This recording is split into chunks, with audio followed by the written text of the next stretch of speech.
জলবায়ু পরিবর্তন, global warming, greenhouse effect, এল নিনো, লা নিনা পরিবেশ বিষয়ক এই টার্মগুলোর সাথে আপনার আমার পরিচয় আছে কি না তার কোনো বিবেচনা নেই।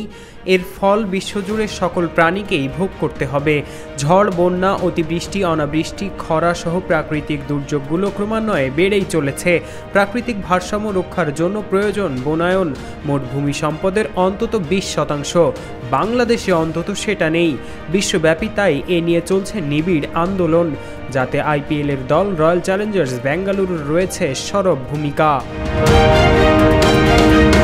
200টির বেশি লেক ছিল একসময় বেঙ্গালুরুতে।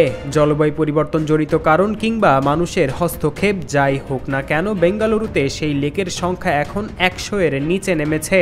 একসময় যে শহরের নাম ছিল সিটি অফ লেক, আজ সেখানে লেকের আকাল। সবুজায়ন রয়্যাল চ্যালেঞ্জার্স বেঙ্গালুরুর এক প্রশংসনীয় উদ্যোগ। প্রতি বছর একটি দিন তারা তাদের চিরায়ত লাল জার্সির বদলে খেলে সবুজ জার্সিতে। 21 এপ্রিল কলকাতা নাইট রাইডার্সের বিপক্ষে 8ম ম্যাচ খেলতে নামবে রয়্যাল চ্যালেঞ্জার্স বেঙ্গালুরু। এবছর এই দিনটিতেই লাল সোনালি জার্সির বদলে সবুজ রঙের জার্সিতে মাঠে নামবেন বিরাট কোহলিরা। শুধু খেলোয়াড় নয়, বেঙ্গালুরু দলের মাঠের বাইরের স্টাফরাও সবুজ রঙের জার্সি পরবেন। মূলত বৃক্ষরোপণে উদ্বুদ্ধ করতে এই পদক্ষেপ নিয়ে থাকে টিম আরসিবি। এভাবেই বিশ্বে সবুজায়নের বার্তা পৌঁছে দিতে চায় বিরাট কোহলির দল। প্রতি আসরেই এমন পদক্ষেপ নিয়ে থাকে বেঙ্গালুরু। প্রতি বছর একটি ম্যাচকে তারা গ্রিন ম্যাচ হিসেবে আখ্যায়িত করে থাকে। গো গ্রিন কর্মসূচির অংশ হিসেবে সবুজ জার্সি পরে খেলে royal Challengers Bengaluru.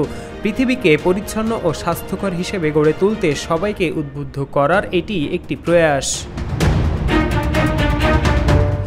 Royal Challengers বেঙ্গালুরুর সামাজিক যোগাযোগ মাধ্যম ফেসবুকে প্রকাশিত একটি ভিডিও বার্তায় জানা যায়, এবছর তাদের পক্ষ থেকে 3টি লেক পরিষ্কার করা হয়েছে। গ্রিন লেকস ইনিশিয়েটিভের অংশ হিসেবেই করা হচ্ছে এটি।